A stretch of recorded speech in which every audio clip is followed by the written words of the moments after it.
Bienvenue sur Pause Matinale, on continue ensemble donc la thématique à la découverte du livre des Proverbes et aujourd'hui on va lire le chapitre 4 versets 23 à 27.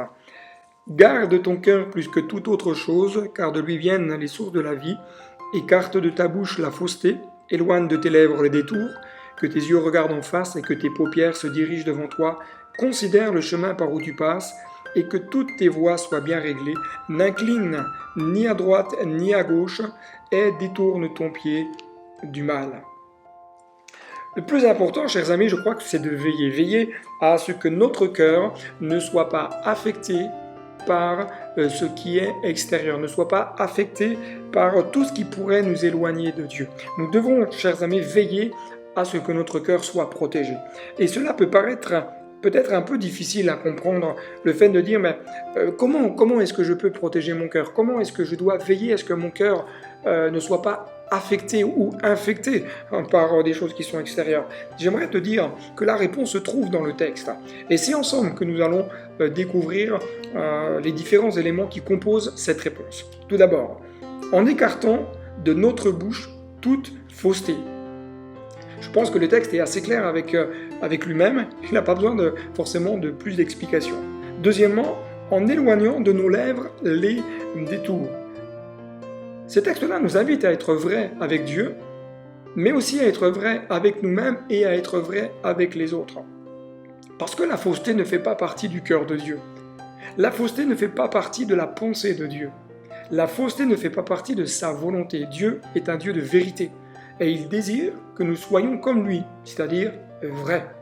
Que notre cœur puisse garder en lui cette attitude de vérité, ce désir de vérité. Et si nous avons peut-être, d'une manière ou d'une autre, fait un écart, sachons avec humilité revenir à ce Dieu qui est compatissant, qui est lent à la colère et qui est prêt à pardonner et à faire grâce pour nous amener à marcher dans la vérité. Troisième élément qui compose cette réponse nous dit « en regardant en face ». Le piège est de vouloir à un moment donné dans notre marche, c'est de commencer à regarder ailleurs. Je ne sais pas, lorsque vous faites du vélo ou lorsque vous courez, le piège et le danger, c'est qu'à un moment donné, nos regards peuvent regarder à ce qui se passe à l'extérieur. Et à ce moment-là, si un élément arrive en face, on risque de ne pas le voir et de le heurter et de se blesser, voire de blesser peut-être même une autre personne. Et dans la marche spirituelle, c'est exactement la même chose. Nous devons juste veiller à avoir les regards fixés toujours en avant, afin que nous puissions continuer à progresser, à grandir et à aller plus loin. Un autre élément qui compose la réponse, que nos paupières se dirigent en face.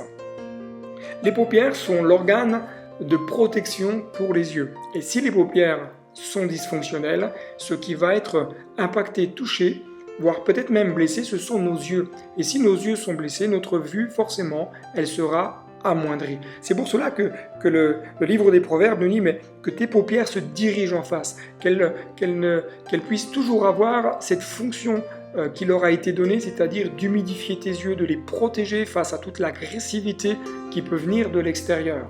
Chers amis, gardons nos yeux fixes en avant et que nos paupières soient toujours dirigées devant et qu'elles puissent vraiment remplir leur rôle afin que notre vue spirituelle soit toujours la meilleure qui soit.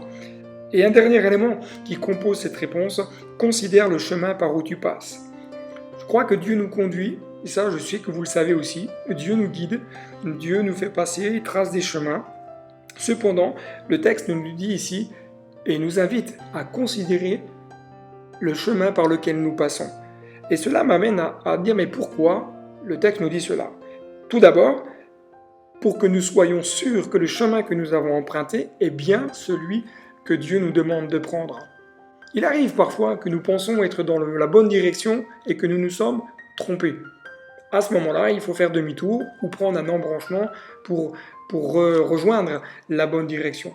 Mais il est important à un moment donné de se poser la bonne question, peut-être même de s'arrêter et de dire à Dieu, Seigneur, montre-moi si je suis sur une mauvaise voie, si je suis bien toujours sur la bonne direction.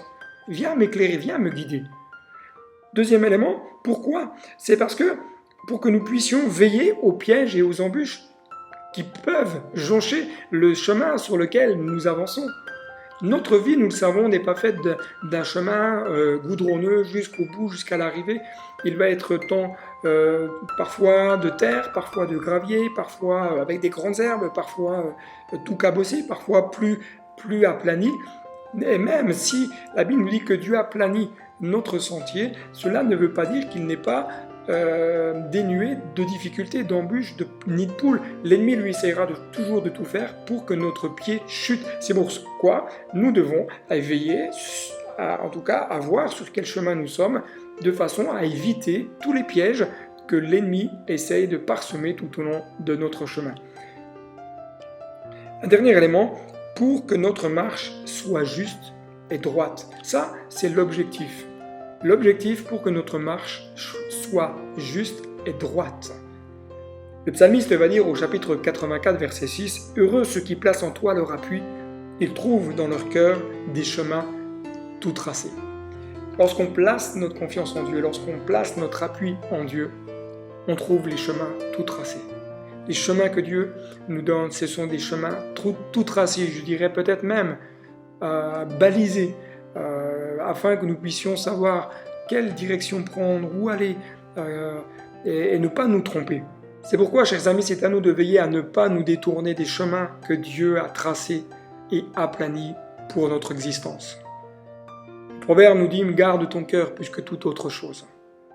Parce que si on garde notre cœur, on va toujours chercher à prendre la bonne direction, toujours chercher à prendre la bonne route. Et même si nous on se trompe, parce que j'ai gardé mon cœur et je vais savoir avec humilité revenir. Mais lorsque mon cœur n'est plus gardé, je risque de m'égarer. Alors, chers amis, je t'invite véritablement, garde ton cœur plus que toute autre chose, et que Dieu te bénisse.